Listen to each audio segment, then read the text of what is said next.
પાટણ જિલ્લા સમી તાલુકાના વરાણા ગામે ઐતિહાસિક અને પૌરાણિક ખોડલધામ ખાતે ભવ્ય લોકમેળાનું આયોજન કરવામાં આવ્યું છે। 15 દિવસીય આ લોકમેળો યોજાયો છે, જેમાં ત્રીજા દિવસે પણ માનવ મહેરામણ ઉમટી પડ્યું હતું। ઐતિહાસિક અને પૌરાણિક વઢિયાર પંથકનો લોકમેળો માસુદ એકમથી પૂનમ સુધી ભવ્ય 15 દિવસના મેળાનું આયોજન કરવામાં આવ્યું છે। દર વર્ષની માફક આ વખતે પણ ભવ્ય મેળો યોજાયો છે। મેળાની અંદર મોટી સંખ્યામાં માં ખોડિયારના દર્શન કરવા માટે લોકો અહીં પોતાની માનતા પૂરી કરવા અને પ્રસાદી ચડાવવા માટે પહોંચતા હોય છે। વરાણા ગ્રામ પંચાયત દ્વારા આવતા ભાવિ ભક્તો માટે ખૂબ જ સુંદર આયોજન કરવામાં આવ્યું છે, જેમાં સાફ સફાઈ, લાઇટની વ્યવસ્થા, પાણીની વ્યવસ્થા, સ્વચ્છતાની દેખરેખ, સીસીટીવીથી સુરક્ષા અને ફાયર સેફટીની પણ સુવિધા અહીં મેળામાં કરવામાં આવી છે। ફ્રી પાર્કિંગની વ્યવસ્થા પંચાયત દ્વારા કરાઈ છે। તમામ સુવિધાઓ મેળાની અંદર ગ્રામ પંચાયત દ્વારા કરવામાં આવી છે। મેળામાં આવતા તમામ ભાવિ ભક્તોને કોઈ પણ પ્રકારની તકલીફ ન પડે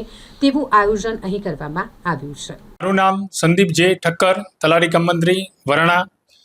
પાટણ જિલ્લાના સમી તાલુકાના વરાણા ગામે શ્રી ખોડિયાર માતાજીના પરંપરાગત ભવ્ય ભાતીગર મેળાનું મહાસુદ એકમથી મહાસુદ પૂનમ તારીખ 19/1/2026થી તારીખ 1/2/2026 સુધી આયોજન કરેલ છે।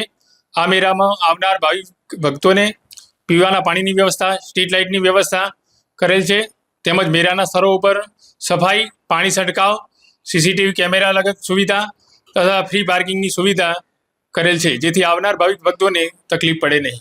મારું નામ પ્રભુજી કાંતિજી ઠાકોર, સરપંચ વરાણા ગ્રામ પંચાયત। પાટણ જિલ્લાના સમી તાલુકાના વરાણા ગામે શ્રી ખોડિયાર માતાજીનો મેળો પરંપરાગત ભવ્ય ભાતીગળ મેળો મહાસુદ એકમથી પૂનમ સુધી ભરાય છે। તારીખ 19/1થી તારીખ 1/2 સુધી ભરાનાર છે। આવનાર યાત્રિકોને કોઈ પણ તકલીફ ના પડે એના માટે ગ્રામ પંચાયત દ્વારા તમામ સદસ્ય અને સરપંચ દ્વારા તમામ સુવિધા પૂરી પાડવામાં આવે છે, જેમાં કે આવનાર ભક્તિઓ પગપાળા માટે હાઈવેથી ઠેઠ મંદિર સુધી સ્ટ્રીટ લાઇટ હોય કે આવનાર ભક્તોના વાહનો માટે ફ્રી પાર્કિંગની વ્યવસ્થા પણ કરવામાં આવે છે અને રાત્રે સફાઈ કરવામાં આવે છે પૂરા મેળાની 25 થી 20 કામદારો દ્વારા, અને પાણીનો છંટકાવ પણ કરવામાં આવે છે અને મેડિકલની સુવિધા પણ પૂરી પાડવામાં આવે છે અને સીસીટીવી કેમેરા પણ લગાવવામાં આવે છે, અને કોઈ પણ ઘટના ના ઘટે એ માટે ગ્રામ પંચાયત તત્પર સેવામાં પૂરો દિવસ રાત ને દિવસ સેવામાં રહે છે। ખોડિયાર માની કૃપાથી આજ 12 વર્ષથી માની કૃપાથી આ સંત રવિ ભાણ સંપ્રદાય આશ્રમમાં આ સેવાનો કેમ્પ ચાલુ છે। અહીંયા કોઈ પણ રાતે આવે એમને ગાદલા, રજાઈ, ખાવા, નાવા ધોવાની સગવડ કરીને આપેલી છે ને માની કૃપાથી આ જે આશરો જેને જોઈએ તે અને રાતે મળે ને એમને સુખી થાય એવું રાખીએ છીએ। આપણે કોઈને તકલીફ ના થાય એવું કેમ્પ રાખેલું છે માની કૃપાથી। અમે દિલ્હીથી આવેલા છીએ, આખું સંઘ આવેલું છે અમારે, 100 માણાનું સંઘ છે અત્યારે। તમને આ પ્રેરણા ક્યાંથી મળી? અમારા પૂર્વજ પાટણ જિલ્લાના હતા ને પાટણથી વર્ષો પહેલા નીકળ્યા ને પછી પાકિસ્તાન નિરાશી થઈને અમે દિલ્હી છીએ અત્યારે ને આજ પણ અમારી કુલદેવી ખોડિયાર છે ને ખોડિયાર માતાને અમારું લગભગ હંદાય માનીએ છીએ ને માતાની સેવામાં આવીએ છીએ। દિલ્હીમાં તમારો શેના બિઝનેસ છે? દિલ્હીમાં અમારે ઠેકેદાર છે, કોઠીઓનું કામ છે, ખેડૂત નહીં, ફ્રૂટનો નહીં, અમારું મજૂરી કરવા વાળા છે, કડિયા કામનું ઠેકેદાર ને કોઈ એમનો વેપાર કરીએ છીએ। તો તમે એક નાના સમાજમાંથી નાના સમાજ નાના મિડલ ક્લાસથી છીએ, પણ માની દયા છે કે માએ અવસર આપ્યો ને ખરા ઉતરી એવી કોશિશ કરીએ। શું નામ છે તમારું? મારું રમેશભાઈ નામ છે, રમેશ। આજે હજારો વર્ષથી આ પરંપરા ચાલતું આવે છે। માસુદ એકમથી આ મેળો ચાલુ થાય।